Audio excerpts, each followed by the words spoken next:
Hey folks, welcome back. My name is Krishna. So glad you could join me. In this video, we're going to take a look at how you can apply some of the techniques that I've talked about in previous videos with regards to identifying landmarks like the shoulder blades and the pelvis using cylinders, and we're going to apply that to analyzing some popular comic art.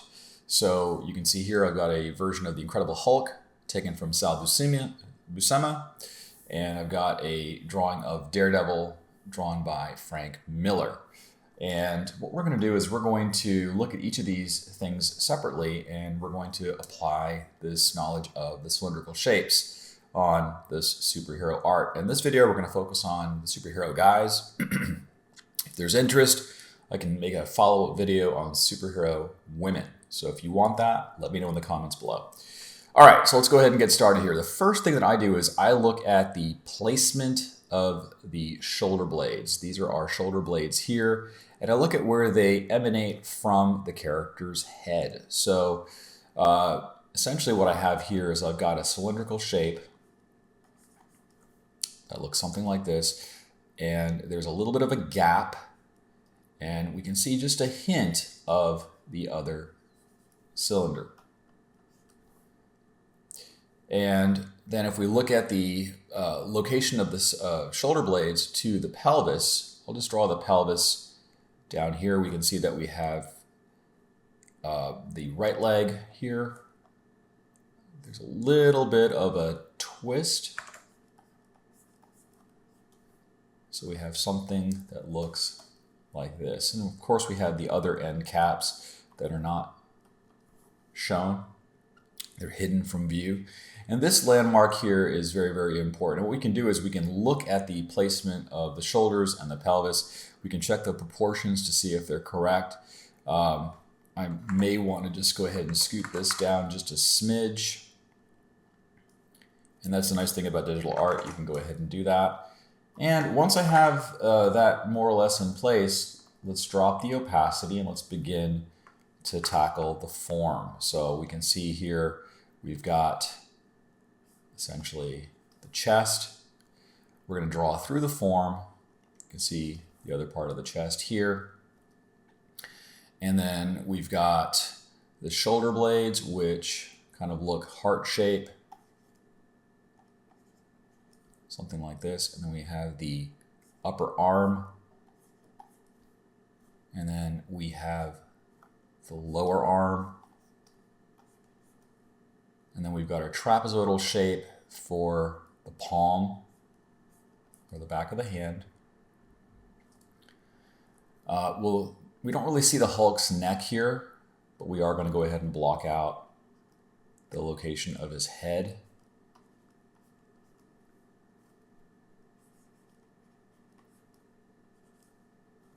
And we've got the other shoulder blade over here. We can see that the upper arm is actually a cylindrical shape. We can barely see it. It's kind of moving in this particular direction, like so. And then we have the lower arm, which is massive.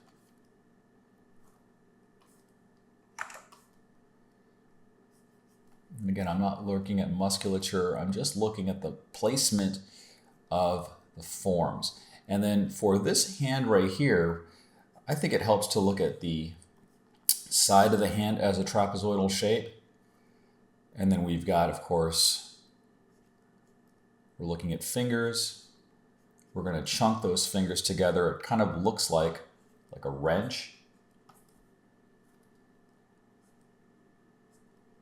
Again, these are cylinders.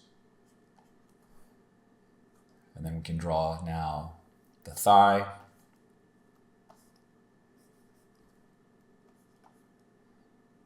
And then we've got the kneecap. I like to leave a little bit of a gap for the kneecap. And then we have the lower leg. We can see that it's just somewhat massive. These are tapered cylinders.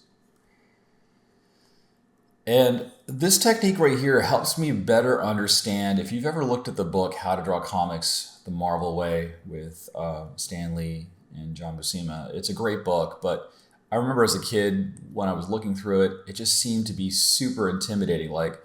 It's like step one, draw the cylindrical shape. Step two, draw the detailed figure. And It just took me a number of years to try to process that. I didn't quite get it, but that's where I decided I needed to come up with a system that's going to work for me. This is what I found that has worked for me. And now when I look back at that book, it makes a lot more sense because I'm able to apply some of the things that I've learned towards that book. So now these are all cylindrical shapes. And then the lower leg for the Hulk is covered from view. So we just see his massive, massive feet, which is kind of like very wedge shaped. Same thing over here. We can get a sense of where the heel is. There is a little bit of an arch right here. Maybe it's kind of like something like this. And we've got the feet that are kind of getting, they're looking like this. Now I realize that this isn't details, but once we have an understanding of how these forms work, we can then apply those details pretty easily. So if you're interested in me just having a speed up video where I go ahead and draw this in the style of Buscema, or basically just kind of use this basically analysis to create a finished figure, let me know. But this is where I'm going to leave it for this particular character. It's just giving me a nice breakdown. You know, you can always come back in and add things like the chest. And then you've got the pants and so on and so forth. So that's kind of giving us a good breakdown of the Hulk. So let's move on to the next character here, which is Daredevil. And I specifically picked these two characters because they represent two extremes in superheroes. Daredevil is very lithe. He's very athletic. The Hulk is kind of a big, blocky, chunky type of character. He's huge. So there are different body types that are being represented. We can always take the pose that Daredevil's in and apply that to the Hulk and vice versa if we understand the relationship between the cylinders that represents the shoulder blades and the pelvis. Okay, so I'm picking these poses because they're a little bit challenging, and it just allows me to show you that this technique will work regardless of whether the poses are very simple or challenging. In this case, we really can't see much of the shoulder blades. I mean, we see this shoulder blade right here, but in terms of the cylindrical drawings, it's a little bit more challenging. And what I'd like to do is I like to look at where the arms originate from the torso. So I'm going to draw that circle here that represents the arm that's coming out from the torso. And we can infer that the cylindrical shape is foreshortened and looks something like this. And there's always going to be a little bit of a gap where we have the placement of the head. I'm not worried about that just yet, but if we just kind of use this landmark for the neck, we can see that we have another cylindrical shape, and it's a little bit hidden from view. It's tapered. And this just denotes the angles of these shoulder blades. Now, we can't really see this shoulder blade too much because it's obscured by the arm, but it's still important for us to note its position. And then we have a line of action. We have the pelvis. The pelvis, we can represent that. It looks like the pelvis is maybe kind of like, we can see an opening for this leg here. And then we can infer that there's like an opening for this leg here. And now I'll just drop the opacity and I'll begin to draw the connections for the upper arm. So I'll just represent, we've got our shoulder blade here. It's like a little cap. We have a cylindrical shape. The lower arm is going to be longer than the upper arm. You notice that I don't necessarily connect the cylinders. I just leave a gap for the elbow. And then for this other arm here, we can see that it's something like this. And with this method, I can quickly check my proportions to see if everything looks right. Now, he's holding some kind of a sigh. I can't really see the details too much, but I have to just kind of infer from the picture that that hand looks something like this.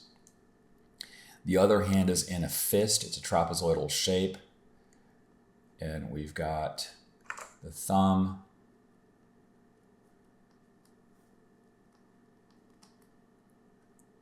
Now, I've heard a lot of schools of thought like, oh, you should only draw from photo references. And that's great and all, but it's kind of like when you're trying to learn how to play guitar. If you want to play electric guitar, someone tells you you need to learn how to practice on an acoustic guitar. It kind of kills the vibe. So that's why we're talking about this. You know, I think it's important that if you want to maintain an interest, you want to draw the things that you want to draw. If that's superheroes, you can still take that knowledge and apply it to something that you're interested in. We've got a tilt on the neck here. The neck, again, is somewhat hidden from view because the head is tilted downward, so I'll just denote the neck. And then we've got the thigh. We've got this cylindrical shape that is popping out towards us. We have the other thigh that is kind of moving us in this relative angle. We're going to draw a gap or keep a gap open for drawing the lower leg, and that's a cylindrical shape. Now, this lower leg right here has a little bit of an overlap, so it's going to look something like this. And then we can follow the form.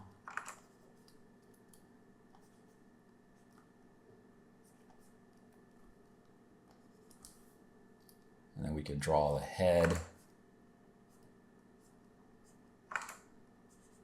And it's covered in silhouette here too. You really can't see it, so the neck is completely obscured from view. But this just gives us a general direction. And for the feet, when you're drawing feet from kind of like looking up at the feet, I like to think of the feet as, you know, if you look at bowling pins.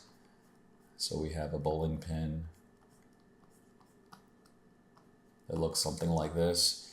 It's kind of like the feet.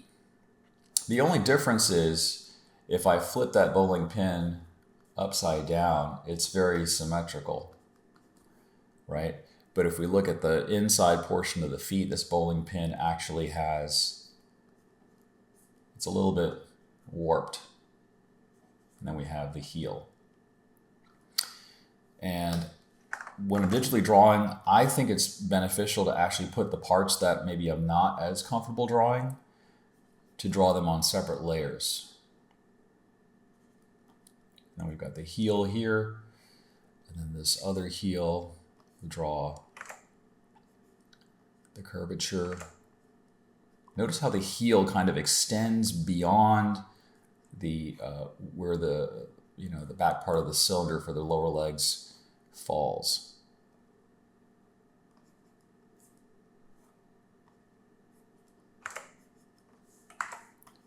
I'll just clean that up to make it clear.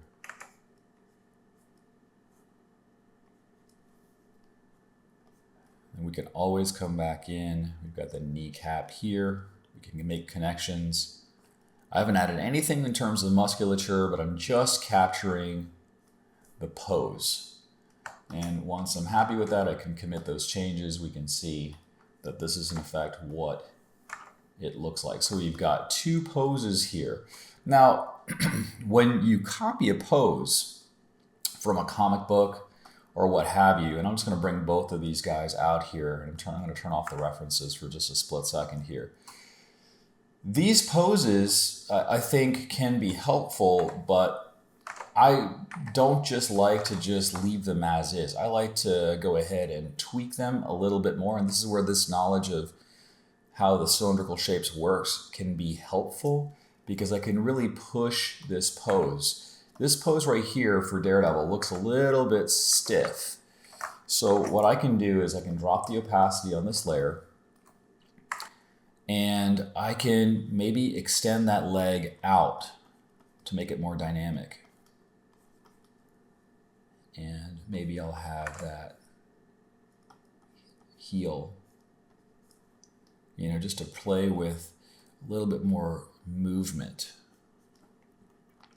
I also recommend this for when you're drawing from photo references. The idea is you want to make it look more dynamic. So I'm going to move this leg up.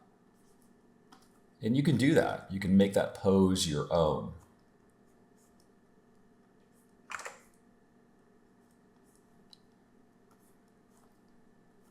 Even if I'm just doing this for the legs, you can see right away that it's giving this thing a little bit more force.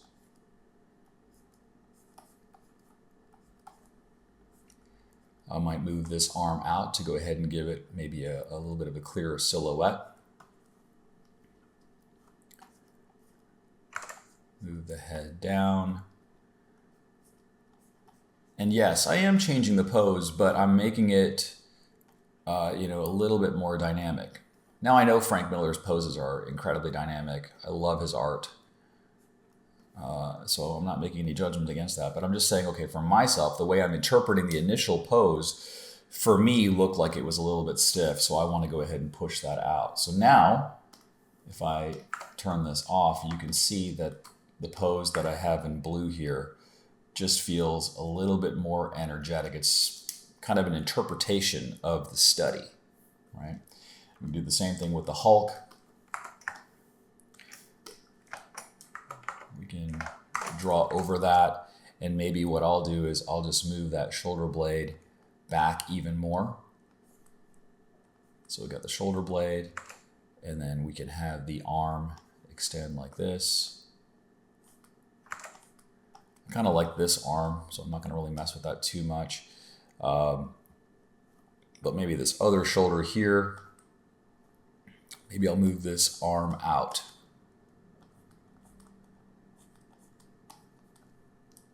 It's kind of like manipulating an action figure, right? I'm just changing the pose of the arms just a smidge. And now I've got something that I think feels a little bit more like, it's basically my interpretation of this particular pose. I'm not just simply copying, but I'm using that study to help me understand the basics of that pose. Then I can just go ahead and change it. It's kind of like if you know how to play a particular song on piano or guitar or what have you. Maybe what I'll do is I'll just sort of having the hand outstretched, maybe I'll just say, you know what, I'm going to go ahead and make this into some kind of a fist.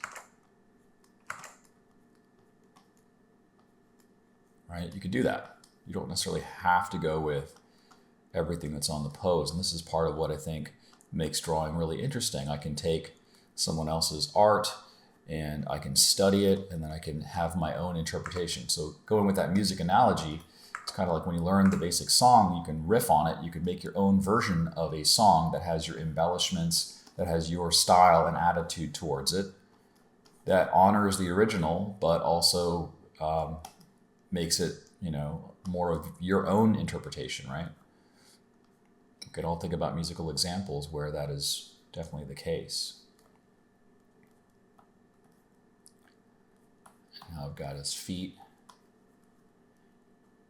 and we're just pushing this out. And the other thing you could also do too, as a shortcut, you can just go ahead and take the lasso tool. You can splice and dice and just move things. Of course, that's going to necessitate that I have to go ahead and change the orientation of his feet. But you can mix and match poses and get them adjusted as you need to. So if something is not working right, like maybe I'm not super crazy about this arm, I can come back in and I can tweak that. In fact, maybe what I'll do is just move this arm.